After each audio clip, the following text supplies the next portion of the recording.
Good morning students.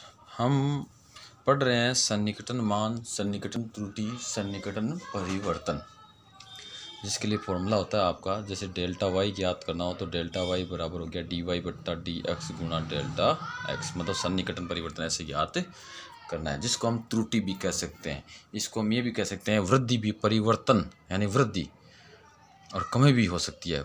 परिवर्तन की दर अलग होता है। परिवर्तन की दर जैसे डी वाई बट्टा डी एक्स है, इसको हम कहते हैं परिवर्तन की दर।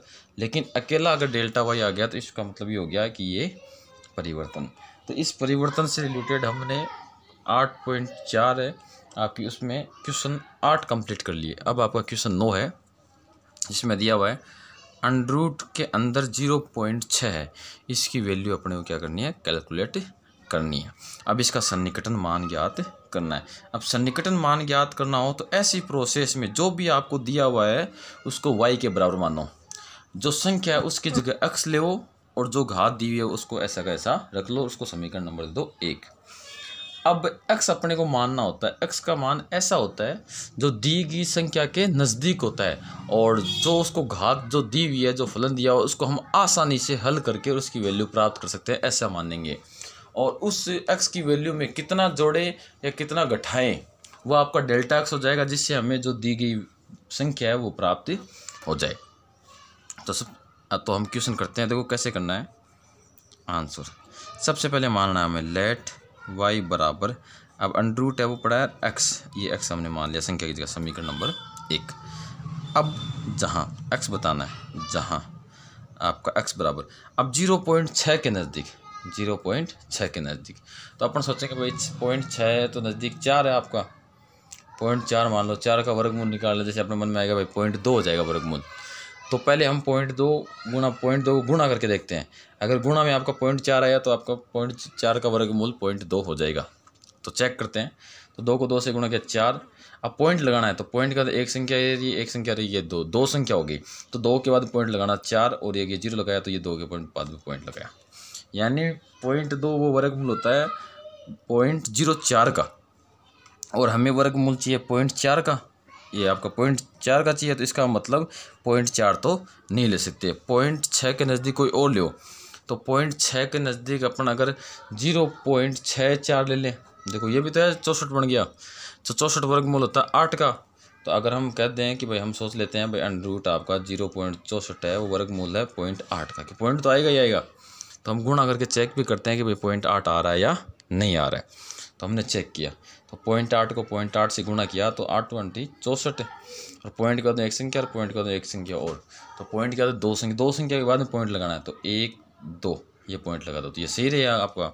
तो इसका मतलब ये हो गया कि x की वैल्यू है वो 0.64 अपने को लेनी है, वो हमने ले ली। अब डिफरेंस है वो आपका डेल्टा x हो जाएगा, तो डेल्टा x बराबर, तो x में कितना जोड़ें या घटाएं कि आपका ये बन जाए, तो जोड़ेंगे नहीं घटाएंगे, -0.04 घटाएंगे तब जाके आपका ये बढ़ जाएगा। अब क्या करते हैं, हमें इसके अवकलन की ज़रूरत पड़ती है, इस क्वेश्चन को जब हल करेंगे तो हम इसका अवकलन करते हैं। तो x के सापेक्ष अवकलन करने पर, अवकलन किया तो y का हो जाएगा आपका dy बट्टा डी एक्स बराबर, अब अंडर रूट है, अंडर रूट का अवकलन होता है 1/2 अंडर रूट। अब अंडर रूट के अंदर वाले का अवकलन, अंदर x का अवकलन कितना होता है, 1 होता है, तो आपका dy बट्टा डी एक्स बराबर आ जाएगा 1/2 अंडर रूट एक्स। ये dy बट्टा डी एक्स आ गया, जिसकी ज़रूरत हमें बाद में पड़ेगी। अब हमें अंडर रूट 0.6 का मान निकालना है, इसके लिए हमें समीकरण 1 में परिवर्तन करना पड़ेगा। तो परिवर्तन कैसे करोगे, समीकरण 1 से परिवर्तन ऐसे हो गया कि y में तो डेल्टा y जोड़ दो, यानी y में परिवर्तन डेल्टा y हो गया, और x में परिवर्तन आपका डेल्टा x हो गया। अब इनकी वैल्यू रख दो, तो y की वैल्यू तो आ जाएगी आपकी under root x। Delta y का फॉर्मूला होता है dy बट्टा डी एक्स गुणा डेल्टा x, जिसकी ज़रूरत अपने को, अगर इसको अलग से निकाल के भी मान रख सकते हैं और यहाँ वैल्यू रखो तो भी सही है, बराबर फिर अंडर रूट आपका x प्लस डेल्टा x। अब x की जगह हम वैल्यू रख देंगे, x का मान कितना है 0.64, और dy बटा डी एक्स का मान 1/2 under root x, delta x का मान -0.04 4 और x का मान 0.64, डेल्टा x का मान -0.04, ये मान हम रख देंगे। तो वैल्यू रखेंगे तो आ जाएगा आपका अंडर में 0.64 प्लस dy/dx होगी 1/2 अंडर x गुना डेल्टा x तो -0.04 बराबर अंडर x की वैल्यू है 0.64, डेल्टा x की -0.04। इसको जब सॉल्व करेंगे तो अपना बन जाएगा अंडर 0.6, जो हमें क्या करना था, ज्ञात करना था, बराबर। अब आपका ये रहा, इसको जब सॉल्व करेंगे तो अंडर रूट के अंदर 0.64 है, अभी भी निकाला था, इसका वर्गमूल यानी 0.64 का वर्गमूल होता है 0.8, फिर यहाँ प्लस ये माइनस तो यहाँ हो जाएगा माइनस, तो आपका 0. ये 2 का भाग इसमें लग जाएगा तो 0.02 बटा अंडर रूट के अंदर हम क्या करेंगे, x की वैल्यू रख देंगे तो 0.64, ये हो गया। अब आपका यहाँ बराबर इसका तो मान निकालना ही है, तो ये 0.8 माइनस आपका 0.02 बटा, इसको जब सॉल्व करेंगे तो 0.8 आ जाएगा। अब यहाँ से पॉइंट हटाएंगे तो ये भी आपका आगे बढ़ जाएगा, तो ये आ गया आपका 0.8 माइनस 0.2 बटा 8। अब इसमें भाग देते हैं, आपका 0.8, इसमें भाग देंगे तो ऊपर बचाएगा आपका 0.1 और नीचे आ जाएगा आपका 4। तो अब 0.1 में 4 का भाग देंगे तो आपकी वैल्यू आ जाएगी -0.025, यानी 0.1 में भाग दिया 4 का तो पॉइंट हटाओ तो 1/4 गुणा 10 मान लो। अब इसमें भाग देंगे तो 1/4 का मतलब होता है 0.25, फिर 10 का भाग और लग रहा है 1 पॉइंट और बढ़ेगा तो 0.025, इस प्रकार से प्राप्त हो जाएगा। अब 8 में से क्या करेंगे, 0.025 घटा देंगे तो अपने पास अंडर 0.6 बराबर इसकी वैल्यू आ जाएगी 0.775, और यही क्या हो गया, अपना आंसर हो गया। इसी के साथ आपका क्वेश्चन नंबर 9 है वो क्या होता है, कंप्लीट हो जाता है। जितने भी अपने को सन्निकटन मान ज्ञात करने हो उसमें इसी प्रकार की प्रोसेस अपने को क्या करनी है, अप्लाई करनी है। अब आपका नेक्स्ट क्वेश्चन है क्वेश्चन नंबर 10, जिसमें हमें दिया हुआ है log 10/10.1 का मान ज्ञात करना है, जबकि आपको मान दिया हुआ है log 10/e है, इसका मान है 0.4343, ये मान अपने को दिया हुआ है। अब कैसे निकालेंगे, तो वही तरीका, सबसे पहले जो दिया हुआ है उसमें संख्या उसकी जो x ले और y मान लो, तो लेट y बराबर log 10/x मान लिया, इसको समीकरण नंबर दे दिया 1। अब x की वैल्यू माननी है, जहाँ x बराबर x का यहाँ कितना मान रखे 10.1 के नज़दीक, इसको हल log 10 को हल किया जा सके, तो वो मान है आपका 10 ही है, क्योंकि log 10/10 का मान कितना हो जाएगा, 1 हो जाएगा। तो यहाँ मान कितना आ गया, ये 10 आ गया। अब डेल्टा x संख्या 10.1, तो 10 में कितना जोड़े या घटाएं, तो जोड़ना पड़ेगा, जोड़े कितना 0.1 जोड़ोगे तब जाके आपका 10.1 बन जाएगा। अब हमें इसके अवकलन की जरूरत है, तो अवकलन निकाल लेते हैं। तो x के सापेक्ष अवकलन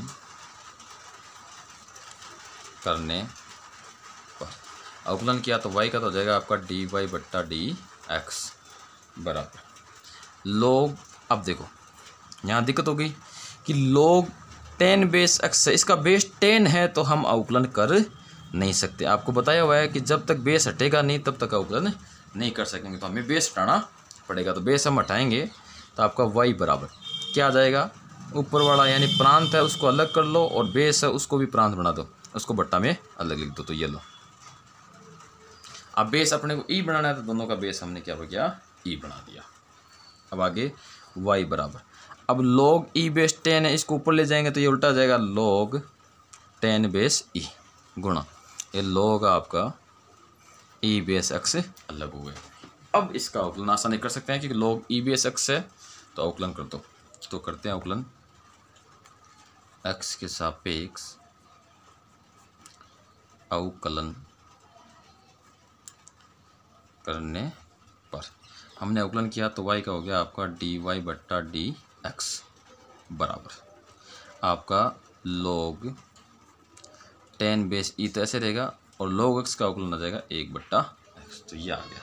अब साथ में हम क्या करते हैं, डेल्टा वाई भी निकाल लेते हैं, क्योंकि हमें डेल्टा वाई की भी ज़रूरत पड़ेगी। तो हम बता देते हैं, चूँकि आपका डेल्टा वाई बराबर फॉर्मूला होता है, पहले तो हम क्या करते थे, फॉर्मूले में रखते थे। अब डेल्टा वाई ये तरीका थोड़ा सा चेंज कर दिया, डेल्टा वाई की वैल्यू निकाल देते। डेल्टा वाई हो जाएगा आपका dy/dx गुना डेल्टा एक्स। तो dy/dx की वैल्यू रख देंगे और डेल्टा एक्स की वैल्यू रख देंगे। तो आपका ये बन गया डेल्टा वाई। डेल्टा वाई बराबर, तो देखो log 10 तो ऐसे ही है, और 1/x, ये तो dy/dx की वैल्यू है, गुणा आपका 0.1, ये डेल्टा x की वैल्यू है। अब हम x की log 10 की वैल्यू अपने को दी हुई है, तो वो भी रख देंगे। तो डेल्टा y बराबर, इसका मान दिया हुआ 0.4343 गुणा आपका 0.1 है या बटा x की वैल्यू है 10। तो ये मान हम रखेंगे। तो ये मान रखेंगे तो डेल्टा वाई बराबर, देखो एक तो पॉइंट इसकी वजह से बढ़ गया, यानी 5 संख्या के बाद पॉइंट हो गया, एक इसकी वजह से बढ़ गया, तो यानी 6 संख्या के बाद पॉइंट। तो आपका 4 3 4 3 4 संख्या हो गई, ये 5 हो गई, ये 6 हो गई। अब पॉइंट लगाओ तो ये डेल्टा वाई आपका हो गया। अब समीकरण 1 में क्या करते हैं, परिवर्तन करते हैं। तो समीकरण 1 से, तो समीकरण 1 में देखो y प्लस तो हो जाएगा डेल्टा वाई की, परिवर्तन ज्ञात करते हैं तो हम प्रांत में परिवर्तन करते हैं, तो परिसर में अपने आप परिवर्तन हो जाता है। तो यह आ गया। और इधर क्या हो जाएगा आपका log 10 प्लस हो जाएगा डेल्टा x, क्योंकि आपका समीकरण 1 था y बराबर log 10 था, ऐसे हो गया। अब इनकी वैल्यू रख देते हैं, तो वैल्यू रखेंगे तो y की वैल्यू तो होगी log 10 प्लस डेल्टा y की वैल्यू हमने निकाल ली 0.004343 बराबर log 10 आपका x की वैल्यू 10 है प्लस इसकी 0.1 है। तो इसको हमने सोल्व किया, तो जो क्वेश्चन में अपने को मान पूछा गया था वो आ गया 10.1, जिसकी वैल्यू हमें ज्ञात करनी थी। यहाँ x का मान रख देंगे, तो log 10 x की वैल्यू कितनी है, 10 है, प्लस आपका ये है ये 0.004343, इसकी वैल्यू होती है 1। तो आधार समान हो प्रांत के तो क्या होता है, उसका मान 1 आ जाता है। तो इसका मान आ गया 1 प्लस 0.004343। तो ये हो गया आपका log 10.1 बराबर 1.004343। ये क्या हो गया, आपका आंसर हो गया। इस प्रकार से हमने इस पैटर्न पे बहुत सारे क्वेश्चन किए हैं, तो हम ऐसा करते हैं कि आपको ये आने लगे हो। फिर भी अगर कोई स्टूडेंट ऐसा है जिसको थोड़ा सा दिक्कत हो रही है, वो 2-4 बार ऐसे सवालों की प्रैक्टिस करोगे, इतने में आपको ये क्वेश्चन आने लग जाएंगे, ज़्यादा कोई दिक्कत वाली बात नहीं है। अब आपका अगला क्वेश्चन, तो क्वेश्चन नंबर 11 है, आपको दिया गया है कि log, अब बेस ई है, ई बेस 10.2, जबकि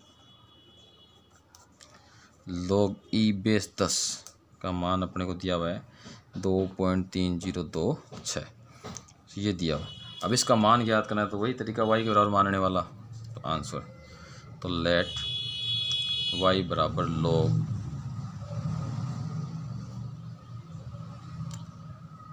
x, ई बेस x हमने मान लिया। x संख्या की जगह, संख्या देखो 10.2 थी, उसकी जगह x मान लिया। अब जहाँ x बराबर, अब x का मान ऐसा मानना है जिसे आसानी निकाल सकें। तो पहले तो देखो हमारा जो पिछला क्वेश्चन था उसमें हमने x की जगह 10 माना था, 10.1 के नज़दीक था, उस समय संख्या 10.1 थी, वो 10.1 के नज़दीक था 10, इसलिए हमने यहाँ बेस 10 आपका, तो हमने 10 लिया। अब यहाँ हम x का मान 10 नहीं लेंगे, क्यों, क्योंकि यहाँ बेस e है, तो e लेंगे तो e का मान कितना है, e का मान तो आपका लगभग 2.2 के लगभग होता है, लेकिन यहाँ 10 के लगभग अपने को मान चाहिए।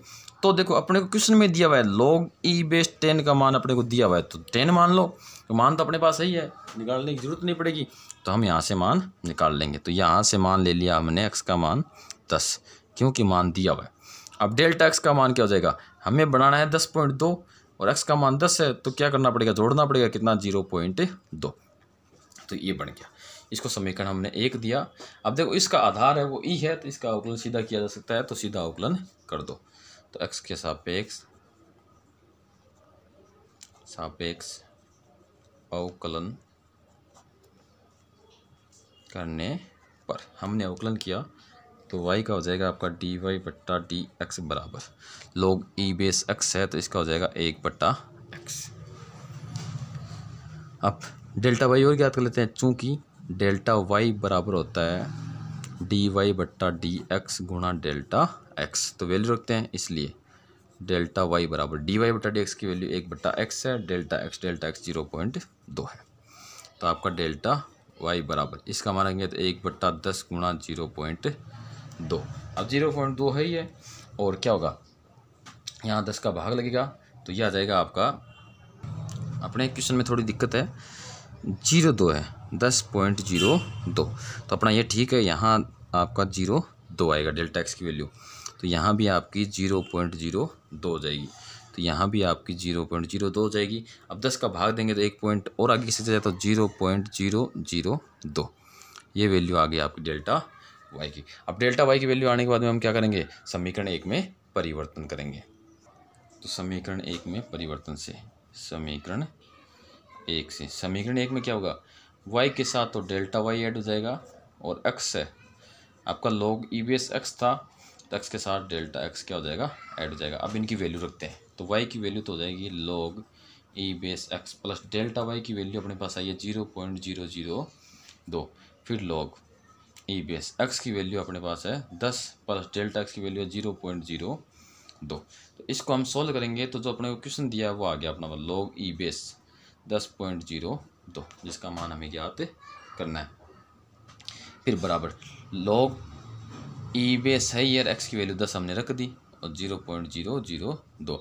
अब log e बेस 10 का मान हमें क्वेश्चन में दिया हुआ है, तो इसका मान दिया हुआ है अपने को 2.3026 और प्लस 0.002। अब इन दोनों को ऐड करेंगे तो अपना आंसर आ जाएगा log e बेस 10.02 का मान आ जाएगा 2.3046। ये क्या हो गया, अपना आंसर हो जाएगा। पॉइंट तीसरे में देखो, पॉइंट का तीसरे में 2 और 2 कितने हो गए, 4 हो गए, बाकी ऐसा कैसा रह जाएगा। इसी के साथ आपका क्वेश्चन क्या रहा है वो कंप्लीट हो गया। अब आपको क्वेश्चन 12 है वो दिया गया है, वो थोड़ा सा अब चेंज हो गया पैटर्न क्वेश्चनों का। तो देखो क्वेश्चन 12 उसने कहा हुआ है यदि y बराबर एक्स स्क्वायर प्लस 4 तथा x का मान 3 से 3.1 में परिवर्तित होता है तब अवकलज के प्रयोग से y में परिवर्तन का सन्निकटन मान ज्ञात कीजिए। यानी y बराबर अपने को दिया हुआ था, जो दिया हुआ वो लिखते हैं पहले तो, गिवन दैट हमें दिया हुआ है y बराबर एक्स स्क्वायर प्लस 4 दिया हुआ, इसको समीकरण नंबर दे दिया 1। अब कह रहा है x का मान 3 से 3.1 तक बदलता है, तो प्रश्नानुसार आपका x बराबर तो 3 है, तो डेल्टा x क्या हो जाएगा, डेल्टा x मतलब x में परिवर्तन, देखो 3 से 3.1 में जा रहा है तो परिवर्तन हो जाएगा आपका बाद वाला माइनस पहले वाला, यानी बाद में क्या मान है यानी, और पहले क्या था, तो बाद में मान है आपका 3.1 और पहले क्या था 3 था, तो डिफरेंस कितना हुआ 0.1 का, ये डेल्टा x हो गया। हमें क्या करना है, y में सन्निकटन परिवर्तन यानी y में परिवर्तन ज्ञात करना है, डेल्टा y ये अपने को ज्ञात करना है। तो डेल्टा y का फॉर्मूला होता है dy बट्टा डी एक्स गुना डेल्टा x।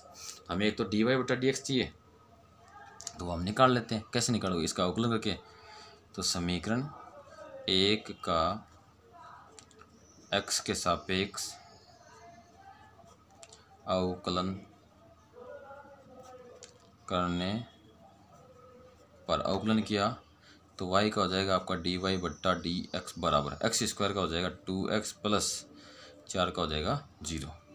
तो dy बट्टा डी एक्स बराबर आ गया आपका 2x।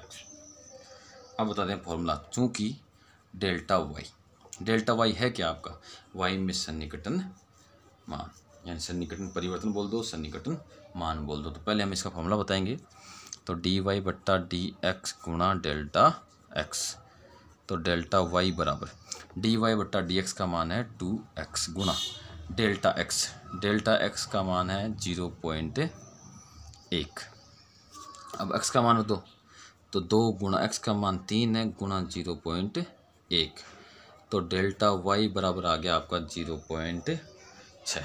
और ये क्या हो गया आपका आंसर हो गया। तो हम कह देंगे अतः y में सन्निकटन मान 0.6 है। अतः y में परिवर्तन का सन्निकटन मान 0.6 है। तो इसी के साथ आपका क्वेश्चन 12 है वो कंप्लीट हो जाता है। अब आपका अगला क्वेश्चन है क्वेश्चन नंबर 13। कह रहा है क्वेश्चन नंबर 13, सिद्ध कीजिए कि एक घनाकार संदूक के आयतन की गणना में प्रतिशत त्रुटि घन के कोर की लंबाई मापने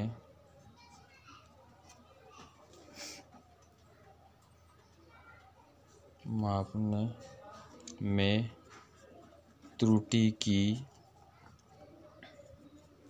लगभग 3 गुना होती है। यानी हमें ये सिद्ध करना है कि घनाकार संदूक का मतलब है घन के आकार की संदूक है, उसके आयतन में प्रतिशत त्रुटि। तो पहले हम आपको बताते हैं आयतन में प्रतिशत त्रुटि का मतलब क्या, डेल्टा वी बट्टा वी गुणा 100। अगर घन का आयतन v है तो उसके आयतन में प्रतिशत त्रुटि ये होगी। घन की कोर अगर हम अक्स ले लें तो अक्स के मापने में त्रुटि के लगभग 3 गुना है। यानी घन की कोर ये होगी x बट्टा एक्स, अक्स में मतलब घन की कोर में परिवर्तन और खुद x और गुणा 100। अब इसकी 3 गुनी, ये घन की कोर में प्रतिशत त्रुटि, इसको 3 से गुणा करेंगे तब जाके आयतन में प्रतिशत त्रुटि के बराबर हो जाएगी। ऐसा अपने को क्या करना है, सिद्ध करना है। तो सबसे पहले हम क्या कर लेते हैं, मान लेते हैं, माना घन की जो कोर है वो x तथा आयतन क्या आपका v है। माना घन की कोर x तथा आयतन v है। तो हम आयतन में परिवर्तन निकालेंगे, डेल्टा v निकालेंगे तो उत्तर बड़ा अपने आप आ जाएगा।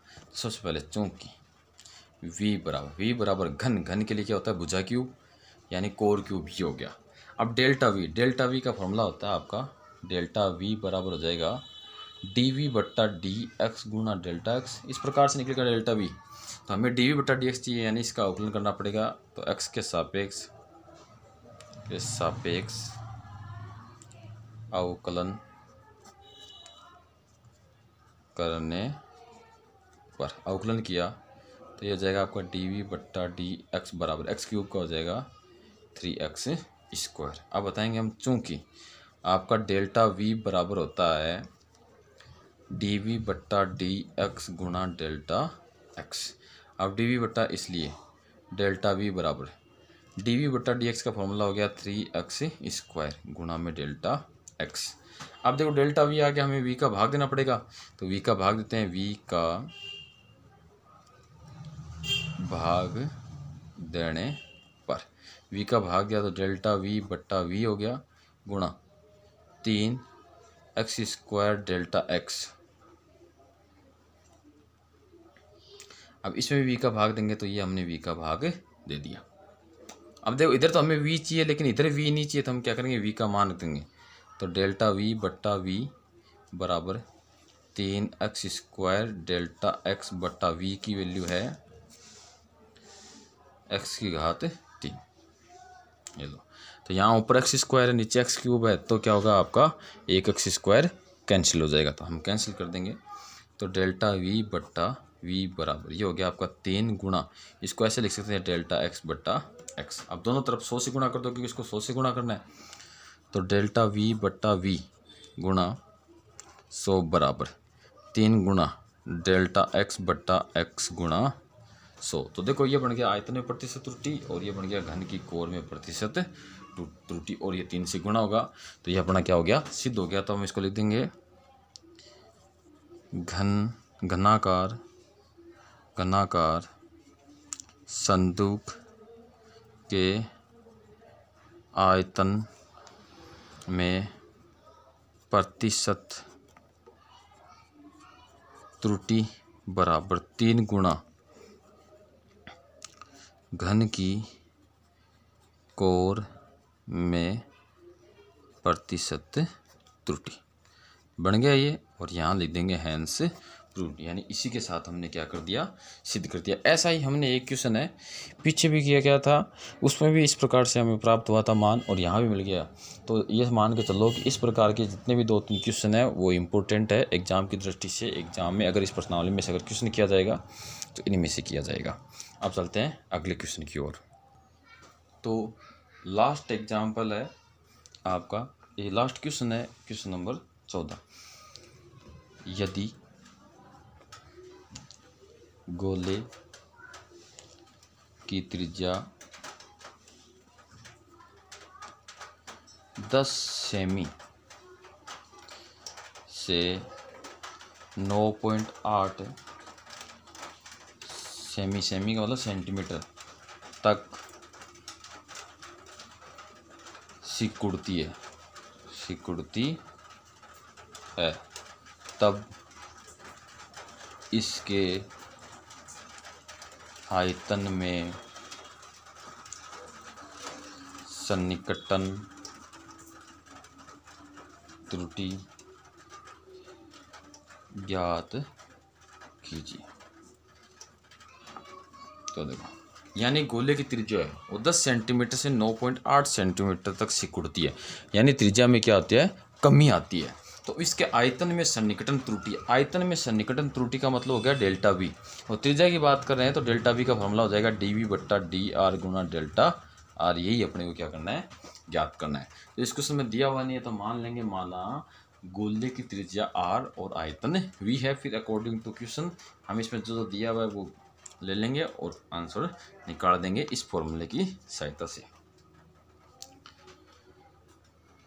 माना गोले की त्रिज्या आर तथा आयतन वी है। अब प्रश्नानुसार का मतलब आर का मान अपने को 10 सेंटीमीटर दिया हुआ है, कह रहा 10 सेंटीमीटर से 9.8 सेंटीमीटर तक सिकुड़ती है। इसका मतलब इसका जो सही मान है वो 10 सेंटीमीटर है। और डेल्टा आर क्या हो जाएगा डेल्टा आर मतलब त्रिज्या में परिवर्तन। तो त्रिज्या में परिवर्तन था बाद में क्या मतलब बाद में क्या प्राप्त हुआ और पहले क्या था, तो बाद वाला माइनस पहले वाला, तो बाद वाला आपका 9.8 है और पहले वाला आपका 10 था। तो आंसर हो गया आपका डेल्टा आर हो गया -0.2। तो ये डेल्टा आर की वैल्यू अपने पास से आ गई। अब हमें आयतन में सन्निकटन त्रुटि ज्ञात करनी है जिसका फॉर्मूला अपने को दिया हुआ है। तो उसमें हमें आयतन के अवकलन की जरूरत पड़ेगी, तो पहले हम आयतन लेंगे फिर उसका अवकलन कर लेंगे। इसलिए v बराबर गोले का आयतन होता है 4/3 पाई आर क्यूब। अब आर के सापेक्ष अवकलन करते हैं, तो आर के सापेक्ष अवकलन करने पर हमने अवकलन किया तो v का तो हो गया आपका dv/d r, तो ये हो गया आपका 4/3 पाई गुणा आर क्यूब का हो जाएगा 3r², 3 से 3 कैंसिल हो गया, तो dv/dr गुणा 4πr²। तो ये आपका अवकलन हो गया। अब बताओ फॉर्मूला, चूंकि डेल्टा v बराबर होता है आपका dv/dr गुणा डेल्टा r। अब इसका मान दो, इसलिए डेल्टा v बराबर, इसका मान है 4πr² गुणा डेल्टा r का मान है -0.2। तो डेल्टा v बराबर 4π गुणा r की वैल्यू कितनी है आपकी 10, तो 10 का होल स्क्वायर गुणा माइनस का 0.2। तो डेल्टा v बराबर पूरा आ जाएगा आपका माइनस, ये इससे मल्टीप्लाई होगा तो 0.8π गुणा 10 का स्क्वायर हो गया आपका 100। तो यहाँ से आ गया डेल्टा v बराबर माइनस का 80π, और आयतन है इसलिए हो जाएगा सेंटीमीटर क्यूब। ये माइनस चीज़ शो कर रही है कि इसके आयतन में इतनी कमी आई है, और हमारा परिवर्तन है वो 80π सेंटीमीटर क्यूब हो गया। तो हम कह देंगे अतः गोले के आयतन में सन्निकटन त्रुटि -80π सेंटीमीटर क्यूब है। इसी के साथ आपकी जो एक्सरसाइज 8.4 है वो कंप्लीट हो जाती है। लास्ट क्वेश्चन के साथ आपको क्या करना है, बार बार इन क्वेश्चनों की प्रैक्टिस करनी है। जब आपको लगे कि हमें ये मेथड्स आने लग गई, तो आप किसी और अपने भाई से, बहन से, मम्मी से, पापा से, जो भी एजुकेटेड है उनसे क्वेश्चन ले इनमें से, और उसको बिना किसी आपकी नोटबुक की सहायता से रफ कॉपी में बिना देखे उस क्वेश्चन को सोल्व करो। फिर जहाँ ये करवाया हुआ क्वेश्चन उससे मैच करो कि आपको कितना आने लग गया। जब आप ऐसी प्रक्रिया अपनाओगे तब आपको सारी चीज़ें हैं वो समझ में आ जाएगी, जितनी कमियां हैं वो आपकी दूर हो जाएगी। बार बार इस चीज़ की प्रैक्टिस करोगे तो जितनी प्रकार की आपकी कमियाँ हैं इन क्वेश्चनों को सोल्व करने में, वो सारी कमियाँ क्या हो जाएगी, दूर हो जाएगी। अब आपका अगला टॉपिक है उच्चतम और निम्नतम। उच्चतम और निम्नतम क्या होते हैं, तो देखो इनके बारे में हम क्या करते हैं, अभी डिस्कस करते हैं। हमें y बराबर fx है, हमें मान लेते हैं, माना लेट आपका y बराबर fx है और x बिलोंग्स टू a से b, यानी कोई फलन है y बराबर fx है, वो a से लेकर b तक सभी बिंदुओं में क्या है, परिभाषित है। अब इसका हम क्या करते हैं, आरेख बनाते हैं। तो ये x हुआ और ये y हुआ, तो ये आरेख इस प्रकार से चला अपना, ये लो। तो ये हो गया आपका y बराबर fx का आरेख। यहाँ हमारा हो गया x बराबर a और यहाँ हमारा हो गया x बराबर b, यानी ये वक्र है वो x बराबर a से लेके x बराबर b में क्या है, परिभाषित है। तो इनमें जो ये बिंदु है, ये यानी इस बिंदु से इधर देखेंगे तो मान कम होगा, और इस बिंदु से इधर देखेंगे तो इधर भी कम है, यानी ये टॉप पोजीशन पे खड़ा है, जिसको हमने नाम दे दिया बिंदु को P। ऐसे ही यहाँ देखो, यहाँ बिंदु है उसको नाम दे दिया हमने Q, यहाँ भी एक बिंदु है इसको नाम दे दिया हमने R, और यहाँ भी बिंदु है उसको नाम दे दिया हमने S। तो सबसे पहले बात करते हैं इन बिंदुओं की। एक नंबर पॉइंट आपका P, Q, R and S है, इनको बोलते हैं वर्तन बिंदु। वर्तन बिंदु, वर्तन बिंदु से थोड़ा कम समझोगे, लेकिन जैसे इसका इंग्लिश नाम बताएंगे आपको, टर्निंग पॉइंट, तो आपको समझ में आ जाएगा। टर्निंग पॉइंट का मतलब इस P बिंदु से पीछे की तरफ जाएंगे तो अलग, मतलब नीचे की तरफ वक्र डिक्रीमेंट इधर हो रहा है, मतलब इसके पीछे अलग मान है, इसके इधर अलग मान है, यानी P बिंदु के बाद में मान क्या हो गया, चेंज हो गया। क्योंकि यहाँ से अगर A से चला, मैं A से चला तो P तक तो मान बढ़ा, और P से जैसे आगे नीचे आया तो मान क्या हो गया, घटने लग गया। तो इसलिए इनको बोलते हैं टर्निंग पॉइंट। पहली बात तो ये। दूसरी बात, अब देखो आपका P इधर देखो चाहे इधर देखो, P आपका टॉप पे है, और इधर आपका R है वो भी क्या है, टॉप पे है। यानी P से पीछे वक्र देखेंगे तो भी मान P से कम ही है, इधर इस साइड देखेंगे तो भी मान क्या है, फलन का मान कम है, पी पे जो मान है उससे कम है। ऐसे ही आर के लिए, आर से अगर पीछे की तरफ चलेंगे तो फलन का मान कम है, आगे की तरफ चलेंगे तो भी फलन का मान कम है। यहाँ दो ही है, तो आपका पी और आर है उसको बोलते हैं उच्चतम बिंदु, उच्चतम बिंदु बोल दिया। इसी प्रकार अब आप कहोगे कि इसका मतलब तो ये हो गया कि बिंदु क्यों है और एस है, यानी क्यों बिंदु पर फलन का मान इससे जस्ट पीछे है और जस्ट आगे, दोनों में क्यों से क्या ज़्यादा ही है। वैसे आपका एस में थोड़ा, एस बिंदु एस से थोड़ा पीछे और एस से थोड़ा आगे, दोनों पे क्या है मान है ज़्यादा ही है जो एस पे मान उससे। इसका मतलब ये हो गया कि आपका क्यों और एस है वो निम्नतम बिंदु है, उनको हम कहेंगे निम्नतम बिंदु, बिंदु कह दिया। अगला पॉइंट देखो, पॉइंट नंबर 4। अगर बिंदु P पर हम कोई स्पर्शिका खींचते, R पे कोई स्पर्शिका खींचते या Q पर हम कोई स्पर्शिका कहते हैं और S पर हम स्पर्शिका कहते हैं, तो वो सारी स्पर्शिकाएं क्या है आपकी अक्ष के समांतर है। तो हम कहेंगे P, Q, R and S पर खींची गई स्पर्श रेखा अक्ष के समांतर है। इसलिए तो देखो, इन चारों बिंदुओं के अलावा कहीं भी आप स्पर्शिका खींच तो वो अक्ष के समांतर नहीं होती।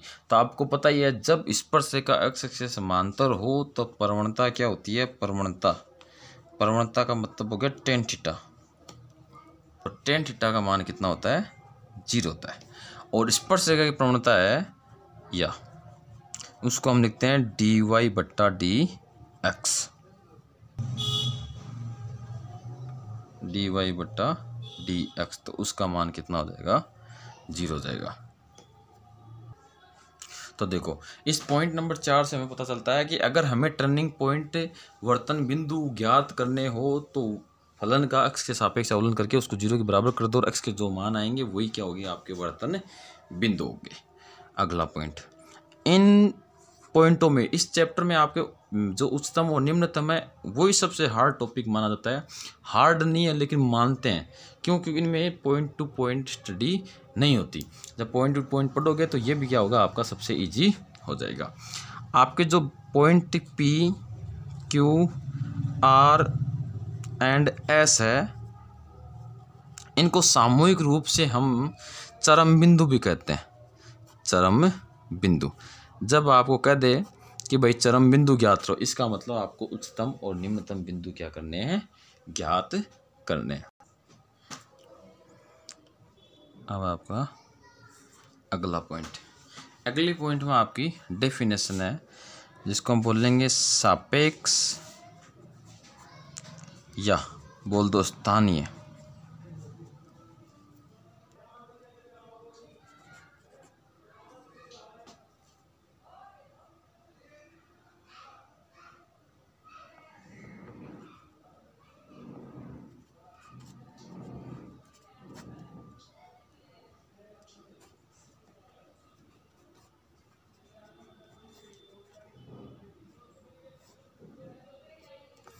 तो देखो आपका सापेक्ष उच्चिष्ट, सापेक्ष निम्निष्ठ, या ऐसे बोल दो स्थानीय उच्चिष्ट या स्थानीय निम्निष्ठ। सापेक्ष और स्थानीय का मतलब एक ही हो गया। तो उच्चिष्ट और निम्निष्ठ क्या होता है, जो आपके उच्चतम है उसी को उच्चिष्ट बोलते हैं और जो निम्नतम है उसी को हम क्या बोलते हैं, निम्निष्ठ बोलते हैं। इनको भी हम वक्र डायग्राम की सहायता से समझते हैं। हमने क्या किया, मान लिया लेट y बराबर वही आपका f(x) है और x बिलोंग्स टू a से b है। तो इसका डायग्राम बनाते हैं। फिर से हमने डायग्राम बनाया तो ये x हो गया और ये y हो गया। ये लो, तो यहाँ x बराबर a है, यहाँ x बराबर b है और ये फलन है आपका y बराबर f(x). तो यहाँ हमने क्या किया, ये पता कर लिए। तो 3 टर्निंग पॉइंट है P, Q और R। अब देखो आपका जो बिंदु P है P के अल्प प्रतिवेश, तो P का जो अल्प प्रतिवेश है, अल्प प्रतिवेश का मतलब थोड़ा सा P से पीछे वाला बिंदु ले लो या थोड़ा सा आगे वाला बिंदु ले लो। अगर इन बिंदुओं में P का मान अगर मैक्सिमम है, P का मान दोनों से क्या है, ज़्यादा है, तो उसको हम बोलेंगे स्थानीय उच्चिष्ट। और इसी प्रकार मान लो बिंदु P से थोड़ा सा पीछे वाले बिंदु पे, थोड़ा सा आगे वाले बिंदु पे मान P से क्या है, ज़्यादा है, दोनों ही तरफ P से मान क्या है, ज़्यादा है। उस स्थिति में आपका P क्या हो जाएगा, निम्नलिखित हो जाएगा। लेकिन यहाँ डायग्राम के हिसाब से P क्या है आपका उच्चिष्ट है और Q क्या आपका निम्नलिखित है। तो हमारा इसमें पहला बिंदु P और R है, वो तो क्या हो गया आपके स्थानीय उच्चिष्ट हो गया, उच्चिष्ट तथा, और आपका Q क्या हो गया, स्थानीय निम्नलिखित, जिसको हम सापेक्ष उच्चिष्ट और सापेक्ष निम्नलिखित भी कह सकते हैं। अब कैसे होगा, देखो हमने मान लिया कि आपका जो ये P बिंदु है उस पे मान है वो x बराबर क्या है, C है, ठीक है। और Q बिंदु है वहाँ आपका x बराबर D है, ये तो एफ C है, उसका मान क्या होगा, ज़्यादा होगा या बराबर होगा किसके, एफ एक्स के। और जहाँ आपका x बिलोंग्स टू आ जाएगा C माइनस एच और C प्लस एच, यानी C में से थोड़ा सा कम ले लो चाहे C में से थोड़ा सा ज़्यादा ले लो। उन दोनों मानों से क्या, उन दोनों के मान यहाँ निकलेंगे, उससे आपका एफ C का मान ज़्यादा हो या बराबर हो, तब हम इसको क्या कहेंगे, स्थानीय उच्चिष्ट कहेंगे। तथा इसी प्रकार आपका जो एफ डी है, एफ डी निम्नलिखित है, तो इसका मतलब एफ डी का मान कम होना चाहिए या बराबर होना चाहिए किससे, एफ एक्स से। और जहाँ आपका x बिलोंग्स टू क्यों एफ एक्स का मान है, इस बिंदु से पीछे वाला और आगे वाला दोनों क्या होना चाहिए, ज़्यादा होना चाहिए, तभी आपको Q को हम क्या कहेंगे, निम्नलिखित कहेंगे। तो इसका मान हो जाएगा आपका D माइनस एच, क्योंकि यहाँ D है तो D से थोड़ा कम ले लो चाहे D से थोड़ा ज़्यादा ले लो, इन दोनों स्थितियों में। अब अगर हमें कह दे कि भाई एक बिंदु आपका क्या है, S है, बिंदु क्या आपका S है, और उस S पे आपका x बराबर क्या है, E है, x बराबर क्या है, E है। तो अब देखो आपका पॉइंट नंबर 2 कि बिंदु S के लिए, बिंदु S के लिए हमारा मान निकला एफ ई निकला। अब एफ ई से थोड़ा सा ज़्यादा मतलब पीछे चलेंगे, एफ ई से थोड़ा सा पीछे चलेंगे तब फलन का मान क्या ज़्यादा है, यानी फलन का मान ज़्यादा है, किसके बराबर हो, ज़्यादा मान लो, तो एफ किससे, आपका x1 ले लो, ठीक है।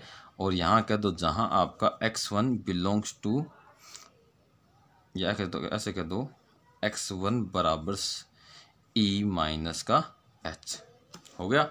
और दूसरा थोड़ा सा आगे चलो, आगे चलेंगे तो आपका f ही ज़्यादा है, तो आपका f ही ज़्यादा है, किससे, f x2 ले लो वहाँ पे, x2 का मतलब तो यहाँ हम कह देंगे x2 बराबर E प्लस का h, यानी x बराबर E, यानी S बिंदु से पीछे की तरफ चलेंगे तब तो फलन का मान ज़्यादा है, और आगे की तरफ चलेंगे तब फलन का मान कम है। तो इससे अपना क्या निकला, इसलिए आपका बिंदु P है, बिंदु ये S है, S न तो उच्चिष्ट है और न ही निम्नलिखित है। तो हम ऐसे कहेंगे कि न तो ये आपका उच्चिष्ट बिंदु है और न ही आपका निम्नलिखित बिंदु है S। तो उच्चिष्ट और निम्नलिखित, स्थानीय उच्चिष्ट, स्थानीय निम्नलिखित, सापेक्ष उच्चिष्ट और सापेक्ष निम्नलिखित है, वो इस प्रकार हम ज्ञात कर सकते हैं। अब अगला पॉइंट है आपका निरपेक्ष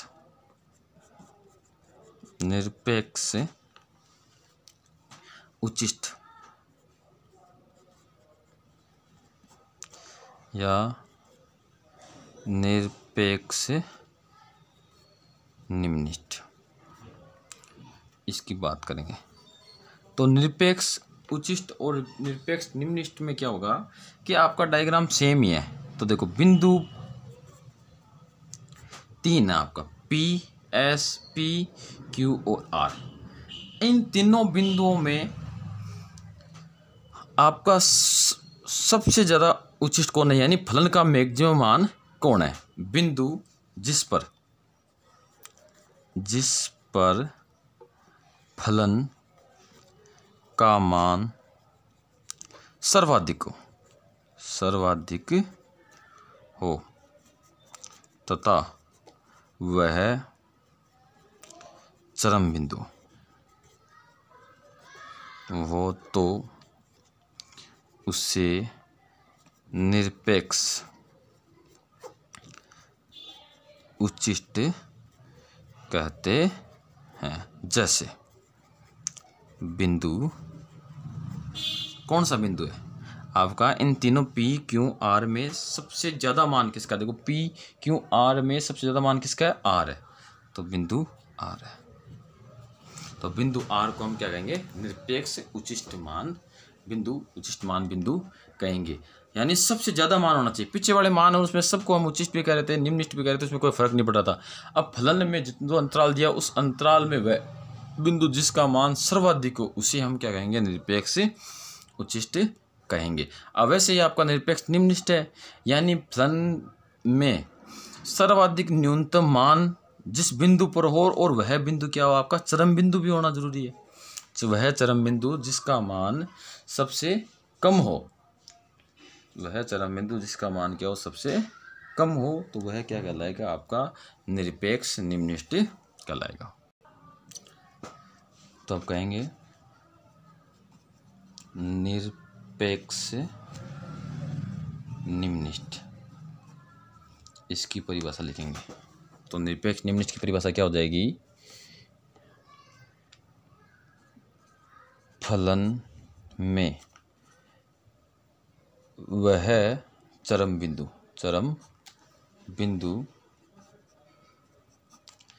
जिस पर, इसको दो, वह चरम बिंदु जिस पर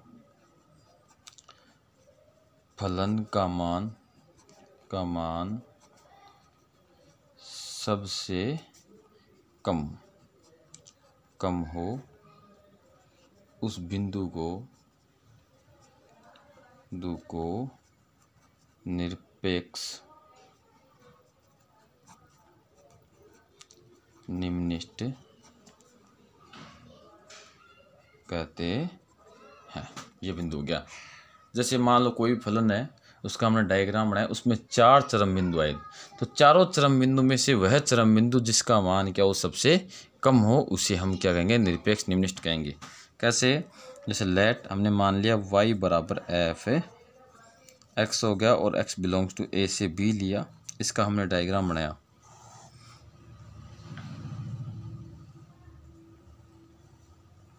ये लो, तो यहाँ आपका x बराबर a है और यहाँ आपका x बराबर b है।